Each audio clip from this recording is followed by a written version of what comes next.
Did.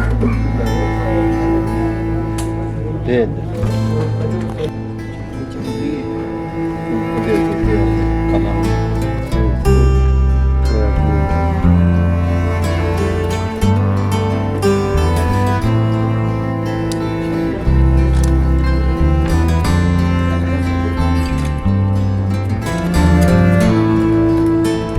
Look here, man.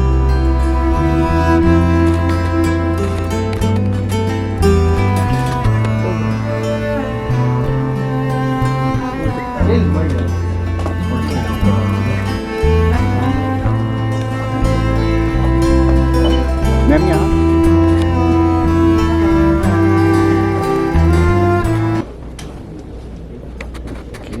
लेकर आए हैं मैं हूँ बॉलीवुड। हम जानना चाहेंगे ये इवेंट को लेकर किस तरह से आपने प्रिपरेशन की और कैसे आप इस इवेंट को आज साकार कर रहे हैं और क्या कुछ होने वाला है आज के इस इवेंट में। या प्लीज़। एक्चुअली मैं हूँ बॉलीवुड, जो ये टाइटल है बेसिकली बॉलीवुड कुछ कहना चाह रहा है लोगों को कि मुझे भी देखो, मुझे भी वापस आना है, क्योंकि कहीं ना कहीं हम देखते हैं कि बॉलीवुड अभी नहीं है। और क्योंकि बहुत टाइम सरोज जी के साथ में मैंने काम किया था और उनको भी ऐसे लग रहा था कि विद टाइम बॉलीवुड कहीं ना कहीं गायब हो रहा है, वो रियलिटी फैक्ट है उस चीज़ को। तो उनको भी ऐसे लग रहा था कि बॉलीवुड ने वापस आना चाहिए। तो मुझे ऐसे लगा कि मैं हूँ बॉलीवुड, इस चीज़ को वापस हम स्टेज पर लेके आए। स्क्रीन पर लेके आना डिफ़िकल्ट होगा, पर स्टेज पर लेके आना मेरे लिए थोड़ा सा आसान होगा।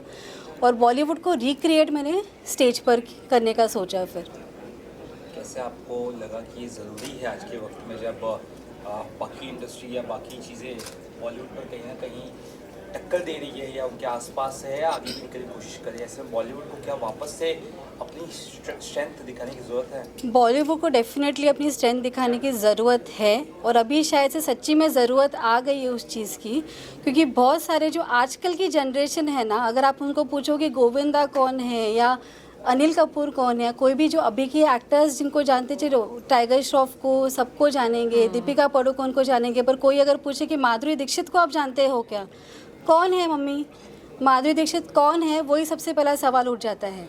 तो ऐसे लेजेंड एक्टर्स को, ऐसे लेजेंड कोरियोग्राफर, सरोज खान कौन है, कौन जानता नहीं है। तो ये बहुत एक मतलब एक अपसेट होने वाली बात हो जाती है हम जैसे आर्टिस्ट को भी, क्योंकि मैं आज 35 साल से इस इंडस्ट्री में हूँ। चाहे मैंने वो जर्नी एज एन एक्टर करके मैंने शुरुआत की, फिर सिंगर करके मैं एक सुरेश वाडकर इंस्टीट्यूट से मैंने वहाँ से आजीवासन से मैंने सिंगिंग का ट्रेनिंग लिया और वहाँ से मैंने अपनी सिंगिंग की जर्नी शुरू की। बाद में सरोज जी के साथ में डांस का मैंने जर्नी शुरू किया। साइमल्टेनियसली मैंने शामक दावर में भी मैंने थोड़ा सा एक एक्सपीरियंस एक अलग स्टाइल का लिया। बट कहीं ना कहीं विद टाइम मैंने देखा कि एज अ स्ट्रगलिंग आर्टिस्ट भी अगर आप जाते हो तो हमारे पास से कार्ड बना के लेते हैं, फिर भी इस आर्टिस्ट को काम नहीं मिलता है कार्ड के साथ भी। तो फिर ये कहाँ तक का एक सही, सब कुछ गलत हो रहा होते जा रहा है विद टाइम, कि स्ट्रगलिंग आर्टिस्ट को काम नहीं मिलता है, सीनियरिटी पे काम मिलता है, जो एक ट्राइब बन गया है, ये ट्राइब्स के हिसाब से ही आपको काम मिलता है। सो इट्स नॉट फेयर कि हम as Bollywood we are not fair, जो कि बॉलीवुड जिस तरह का फेयर था पहले, वो बॉलीवुड आज फेयर नहीं है, मुझे ऐसे लगता है। और मैं कोशिश कर रही हूँ, अगर मैं स्क्रीन पर इस चीज़ को नहीं ला सकती हूँ तो कोशिश करके मैं इसको स्टेज पर लाऊँ, वो मेरी कोशिश है। हाँ, इन्वेस्टमेंट है, टाइम का इन्वेस्टमेंट है, फाइनेंशियल इन्वेस्टमेंट है, टाइम जाता है, एनर्जी जाता है, बहुत कुछ जाता है। पर अगर इस कोशिश से अगर मैं सरोज खान इसको अगर मैं वापस ला सकती हूँ तो मेरे लिए बहुत बड़ी बात होगी। It is, and she deserves this because I think कि with time no people have totally forgotten her and मतलब even her own people have not even thought of bringing, वो गए मतलब गए, ये चीज़ सही नहीं है। और मुझे ऐसा लगता है कि अगर मैंने उनके पास से उनको कुछ सीखा है ना, उनके पास से मुझे ऐसा लगता है अगर आज कोई अगर मुझे पहचानता भी है तो बोलते हैं कि सरोज खान की बेटी है क्या, सरोज खान की मिरर इमेज है क्या। तो फिर ये जो टाइटल्स मैंने अगर बिना बोले अगर मैंने इसको विन किया है तो मुझे ऐसा लगता है कि मैंने ये चीज़ करना ही चाहिए और बॉलीवुड को लाना ये मेरा सबसे बड़ा चैलेंज है और मैं वो लाऊंगी। और 2019 में मैंने ये लॉन्च किया था, सरोज जी ने भी अटेंड किया था इस चीज़ को, पर अनफॉर्चुनेटली तभी वो डेडिकेटेड टू सरोज खान था, आज वो ट्रिब्यूट टू सरोज खान है। Wonderful wonderful.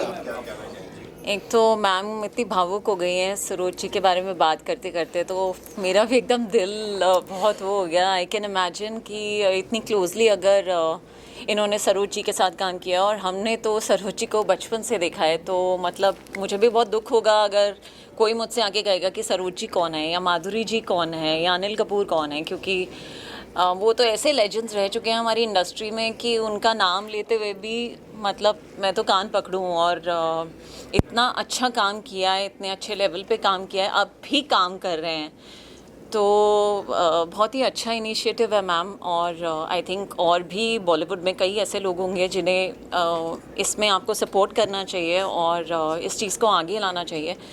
एक्चुअली आज की जनरेशन्स रीमिक्सेस आ गए हैं, तो शायद उन्हें वो गाने याद हो गए हैं क्योंकि वो रीमिक्स बन गए हैं, बट अगर वो रीमिक्स नहीं बनते, सोचिए उन्हें तो वो गाने भी नहीं शायद ना पता हो, तो रीमिक्स बन जाता है इसलिए पता होते हैं। तो अभी हाँ करेक्ट, जैसे 1 2 3 है, माधुरी ने किया हुआ किसी को पता नहीं, पर जैकलिन फर्नांडिस ने किया वो बराबर से याद है। Correct correct correct. तो अगर रिलेट करें तो बिल्कुल, तो मुझे भी ऐसा ही लगता है कि मतलब बहुत ही अच्छा इनिशिएटिव है और आप बहुत ही अच्छा काम कर रही हैं, और हम सब तो आपके साथ हैं ही, तो बाकी लोग भी जो भी हमें आज देख रहे हैं, सुन रहे हैं, वो भी साथ आएँ और मैम को सपोर्ट करें। एंड आप तो बिहाइंड द कैमरा, बहुत सारे लोग होते हैं एक्चुअली बिहाइंड द कैमरा जिनको लोग पहचानते ही नहीं हैं, बट उनकी भी उतनी मेहनत होती है और उतनी डेडिकेशन होती है। हम तो बस एक्टर्स को देखते हैं जो स्क्रीन पे शाइन करते हैं, बट उनके पीछे इतने लोगों की मेहनत होती है। और जैसे सरोज जी हैं, तो उनसे ही पता नहीं कितने लोग जुड़े होंगे, और जिस तरह आप उनसे प्यार करती हैं, पता नहीं कितने लोग उनसे इस तरह प्यार करते होंगे। तो वो जो सब प्यार करते हैं उन लोगों से, आई थिंक उन सबको आगे आना चाहिए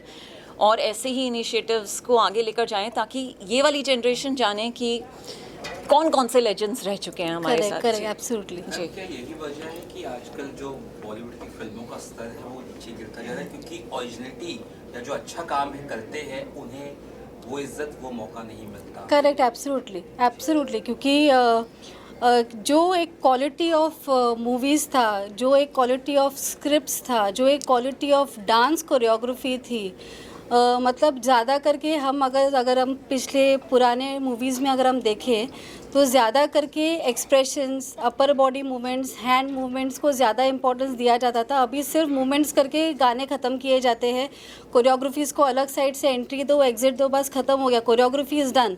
तो वो नहीं हो, मैं बेसिकली एक क्या ऑथेंटिसिटी जिसको बोलती है ना कोरियोग्राफी की, वो बेसिकली ख़त्म हो चुकी है, मेरे को लगता है with time. soulful songs are missing. Absolutely, मतलब you if I tell you any song, पुराने ज़माने के कितने भी गाने मैं प्ले करूं तो आप उसको गुनगुनाते जाके जाओगे यहाँ से। जी बिल्कुल। आजकल के गाने अगर आप प्ले करो, यहाँ से शुरुआत करोगे, वहाँ से आप ख़त्म हो के आप भूल जाओगे कि आपने कौन सा गाना गाया था 1 मिनट पहले। तो उस तरह का हो गया, चाहे वो गाने के कंपोजिशंस हो, चाहे वो गाने की कोरियोग्राफीज़ हो, चाहे वो कोरियोग्राफर्स हो खुद। आज ना money has become more important than creativity is what I see. अभी वो कितने लोगों को, शायद अभी के जो आर्टिस्ट है मे बी वो लोग एग्री ना करें उस चीज़ को, बिकॉज उनको ऐसा लगता है कि पैसा कमाना है, इट्स ओनली पैसा ही कमाना है हमको। पर कहीं ना कहीं वो भूल जाते हैं कि अगर माधुरी दीक्षित को अगर मैं आज याद कर रही हूँ, मतलब माधुरी दीक्षित ने कुछ तो अच्छा काम किया होगा। सरोज खान को अगर मैं आज याद करी तो सरोज खान ने कुछ तो काम अच्छा किया होगा। पर आज जो पैसे लेके अगर कोई काम कर रहा है, जितने भी कोरियोग्राफर्स हैं, with due respect to all the actors, with due respect to all the choreographers, but आज टिकते सिर्फ 2 या 3 मूवीज़ में है। और पुराने ज़माने के अगर आप एक्टर्स देखो, कोरियोग्राफर्स देखो, यूनिट मेंबर्स देखो, वॉलंटियर्स देखो, जिस किसी को देखो, वो आज भी टिके हुए हैं 50 साल के बाद भी। तो डिफरेंस बहुत है। तो वही शायद से कोशिश करूँगी कि मैं हूँ बॉलीवुड वो चीज़ को चेंज करे। मैडम पहले जो होता था डिजिटल का ज़माना नहीं था, आज की तारीख में डिजिटल ज़माना आ गया है, AI आ गया है, डिफरेंट ऐप्स आ रही हैं। जो पहले हम लोग जो सोच जी जो करती थी, 3 चक्का पीछे लो, 2 चक्का पीछे लो, नागरे का, वो सॉन्ग शूट करने में पहले बहुत मज़ा आता था। आज की तारीख में फोटोग्राफी बिल्कुल ख़त्म होती जा रही है, सिर्फ डिजिटल से हो रहा है। इसके बारे में क्या कहना चाहिए? जो ओल्ड इज़ गोल्ड जो है हमेशा वो कायम ही है। हाँ भाई, ओल्ड इज़ गोल्ड क्यों गायब हो गया है? चक्का घुमाने की जो बात होती थी ना, आज एक्टर्स ही चक्का घुमाने को तैयार नहीं है। आज एक्टर्स बोलते हैं मैं इधर ही खड़े रहूँगी, इधर से डांस करूँगी, तुमको जो करना है मेरे को इधर से कोरियोग्राफी करके दो। एक्टर्स के अपने डिमांड्स होते हैं, एक्टर्स के अपने ये चीज़ होते हैं, तो प्रोड्यूसर्स को भी ऑप्शन नहीं होता है, क्रिएटिव आर्टिस्ट क्रिएटर्स को, कोऑर्डिनेटर्स को ऑप्शन नहीं होता है। जो एक्टर भी, किसी भी प्रोड्यूसर को अगर कोई एक्टर चाहिए तो एक्टर की डिमांड्स को वो फुलफ़िल करने की सोचता है, ना कि कोरियोग्राफर तो उसको 100 मिल जाएंगे, पर उसको जो एक्टर चाहिए उस मूवी में वो रिप्लेस करने के लिए उसको 100 बार सोचना पड़ेगा। तो कभी कभी एक्टर्स के भी डिमांड्स को फुलफ़िल करने के चक्कर में कहीं ना कहीं कोरियोग्राफी लैक हो जाती है, कहीं ना कहीं उनको वही से एडजस्टमेंट्स करना पड़ता है। एक्चुअली पता है, मुझे तो ये फीलिंग बहुत टाइम से आती है, और कभी कभी जब मॉम डैड के साथ हम बात करते हैं, और हम तो अब भी जब फैमिली के साथ बैठते हैं तो वही पुराने टाइम की फिल्म्स लगा कर बैठ जाते हैं, क्योंकि एक तो वो ऐसा क्वालिटी कंटेंट होता है कि आप अपने पापा मम्मी के साथ बैठ के देख सकते हैं। आजकल की तो कई ऐसे फिल्म्स हैं जो आप फैमिली के साथ नहीं देख सकते ड्यू टू वेरियस रीजंस। तो अब वो उस टाइम को कौन वापस लेकर आएगा ये तो नहीं पता। वैसे तो हम सब चीज़ों में वापस जा रहे हैं, हम वापस आयुर्वेद पे जा रहे हैं, वापस योग पे जा रहे हैं, बहुत सारी चीज़ों में हम वापस जा रहे हैं। तो काश हम बॉलीवुड में भी वापस जाएं और उसी क्वालिटी पे काम करें रेदर देन क्वांटिटी। एंड मुझे ऐसा लग रहा है कि पिछले कुछ सालों में शायद बॉलीवुड को एक छोटा सा झटका मिला है, और आई थिंक उन्होंने भी रियलाइज़ किया है, क्योंकि इतना OTT पे कंटेंट आया जो बहुत ही अच्छा कंटेंट है, जो हम सब देखना पसंद करते हैं, हाँ। और सबके लिए अलग अलग कंटेंट है। तो आई थिंक शायद वो भी रियलाइज़ करें कि अब हमें भी क्वालिटी पे फोकस करना है। तो शायद कोई 2 एक्टर्स क्योंकि वो पॉपुलर हैं, they probably can't get the audience to the theatres. ज़रूरी है कि हम उसके साथ अच्छी स्क्रिप्ट, अच्छा डायरेक्शन और अच्छा कंटेंट भी दिखाएं, ताकि वो correct, because if you see OTT channels are working more because the content is so good, correct and you really want to watch those movies and web series several times, आपको देखने का मन करता है। पर मूवीज़ में आज theatre में 2 ऑडियंस मिलते हैं, कोई आपका सलमान खान फ़ैन है, कोई शाहरुख खान फ़ैन है, वही जाके सामने जाके बैठ जाएगा, पर बाकी ऑडियंस क्या। और एज एन एक्टर भी आई थिंक मुझे लगता है कि क्योंकि OTT आए तो बहुत सारे ऐसे एक्टर्स हैं जो डिज़र्व करते हैं ये काम, मतलब उनको उस वजह से काम मिल रहा है। नहीं तो बहुत सारे एक्टर्स ऐसे थे, क्योंकि फिल्मों में तो वो एक, जैसे आपने कहा कि क्लब्स बन जाते हैं या अलग अलग कैटेगरीज बन जाती हैं, तो वही लोग उन क्लब्स में काम करते रहते हैं। अब OTT से ऐसा हुआ है कि बहुत सारे एक्टर्स जो घर बैठे थे, जो ऐसा काम करना चाह रहे थे, तो उनको वो मौका मिल गया, उनको वो प्लेटफॉर्म मिल गया है वो काम करने का। तो I think it's a good thing. Thank you so much. आने वाला है वो कब, कहाँ, कितने, किस तारीख को रिलीज होने वाला है, आने वाला है? ये प्रोग्राम है 12 अक्टूबर को है, और ये रहीजा ऑडिटोरियम में होने वाला है। ट्रिब्यूट टू सरोज खान, मैं हूँ बॉलीवुड।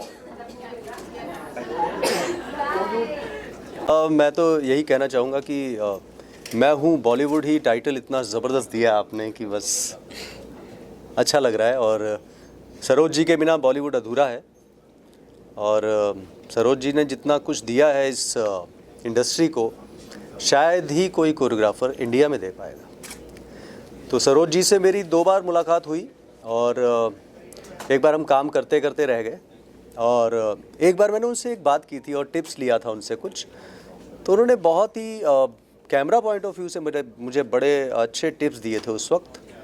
तो मैं उसे हमेशा फॉलो करता हूँ।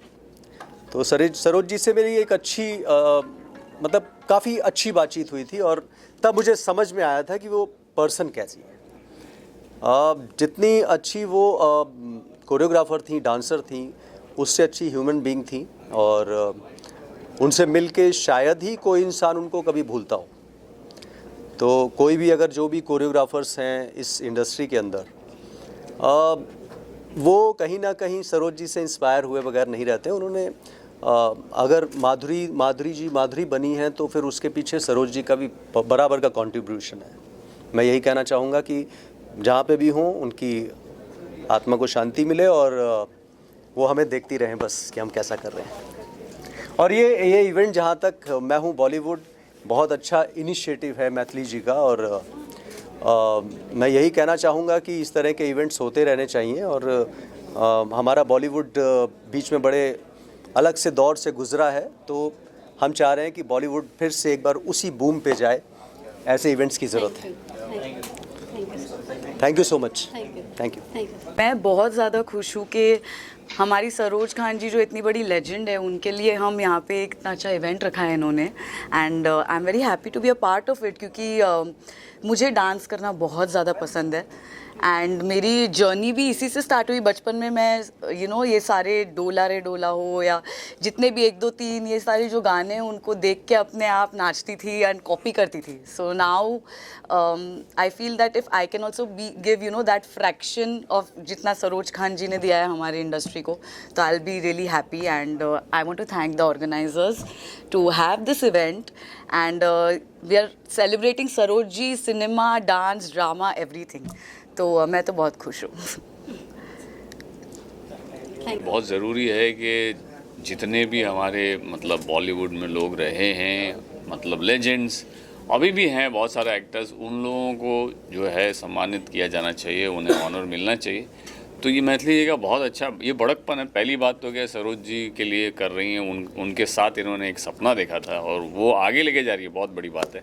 तो Maithili ji all the best, thank you so much. All the best and सब लोगों को उनका ऑनर मिले और उसमें हम हमेशा साथ में रहते हैं, तो मैं साथ में हूँ। टीवी की दुनिया में ये देखा गया है कि एक अब पुरानी, जैसे कि क्यों की सास भी कभी बहुत 2 आया, वैसे ही पुरानी फिल्मों का भी शायद वापस आने का चलन चालू हो जाए, गदर 2 या है ना बॉर्डर 2। क्या ऐसा दौर आएगा जब बॉलीवुड अपने सुनहरे पल को वापस जिएगा, 90s का दौर या 80s का दौर? क्या लग रहा है? जीना चाहिए, क्योंकि अभी क्या है, एक तो आज के ज़माने में ऑडियंस की चॉइस को परख पाना या ये तय कर पाना या ये डिसाइड कर पाना कि उन्हें ये चाहिए वो चाहिए बहुत मुश्किल है। जब हम करते हैं तब पता चलता है हाँ ये उन्हें पसंद आ रहा है, ये उन्हें नहीं पसंद आ रहा है। तो हो सकता है कि वही फिल्म देखना चाहते हो। यही रीज़न है कि देखिए कि एक शो है मेरा जो वापस आया, वो लोगों को पसंद आ रहा है वापस से, मतलब वो ऑडियंस है अभी भी, वो ऑडियंस कहीं नहीं है, बट ये है कि एक साइकिल की तरह है। वो आया, वो दौर गया, नया दौर आया, वो भी लोगों ने देखा, फिर रियलिटी शोज़ हुए, फिर ये हुआ वो हुआ।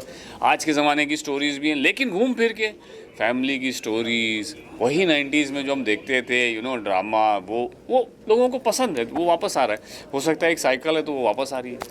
मैम भी इसी में एक पार्ट प्ले करी, बहुत बढ़िया।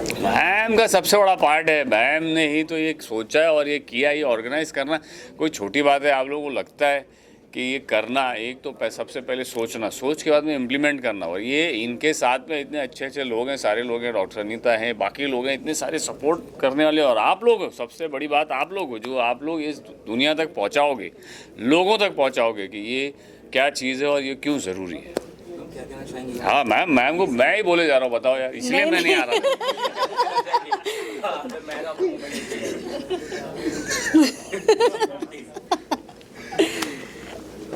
बॉलीवुड को लाना बहुत ज़रूरी था और ज़रूरी है और हमेशा ज़रूरी रहेगा कि बॉलीवुड वापस आए। तब कि लोगों के क्या होता है, हम एक ट्रेंड को हम फॉलो करते हैं, हम रियलाइज़ नहीं करते कि हम किस चीज़ को फॉलो करते ना कहीं डेड एंड आ जाता है उस चीज़ का। और शायद बॉलीवुड ने वापस आना बहुत ज़रूरी है, क्योंकि जो एक बैकलॉग हो गया है बॉलीवुड का, उससे बहुत बॉलीवुड के लोग खुद लॉस में गए हैं उस चीज़ के लिए, क्योंकि कॉन्सेप्ट कोई नया ला ही नहीं पा रहा है।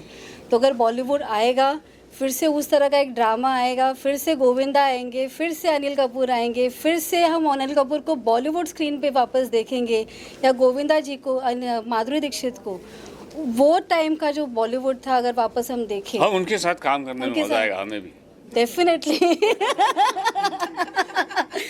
हम भी एज अ कोरियोग्राफर उनके साथ में काम कर रहे हैं।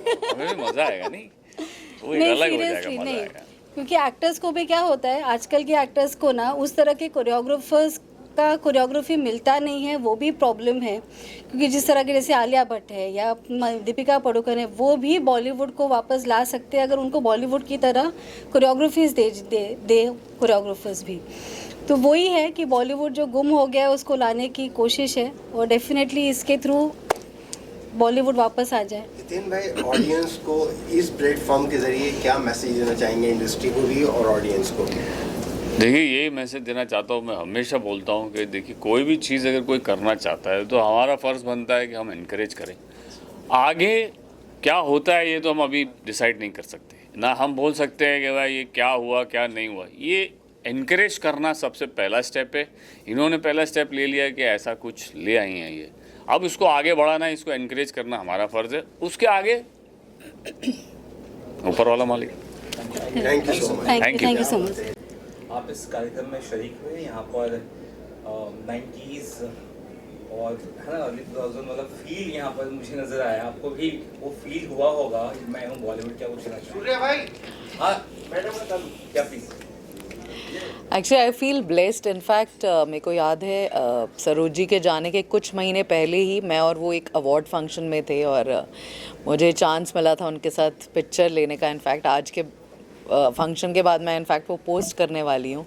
It was right before she fell ill and I think वो जो एरा था और वो जो गाने थे those are evergreen. You know I don't think that phase will ever come back. You know I mean of course we are evolving और नई नई चीज़ें आ रही हैं, बट जैसे ये गाने बजते हैं यू नो आपको स्ट्रेट अवे वो आ जाता है याद। सरोज जी जो सलवार कमीज़ में बैठ के सिखाती थी, वो जो पोजेस उनके थे, और बोथ अनिल जी और जग्गूदा मेरे काफ़ी अच्छे दोस्त रहे हैं। इनफैक्ट मैं दोनों के साथ काम कर चुकी हूँ और ऐसा रहा है कि मतलब 90% गाने जब भी मैं सोती हूँ मेरे को वही दोनों दिखते हैं माधुरी जी के साथ। तो काफ़ी मज़ा आया आज फंक्शन में।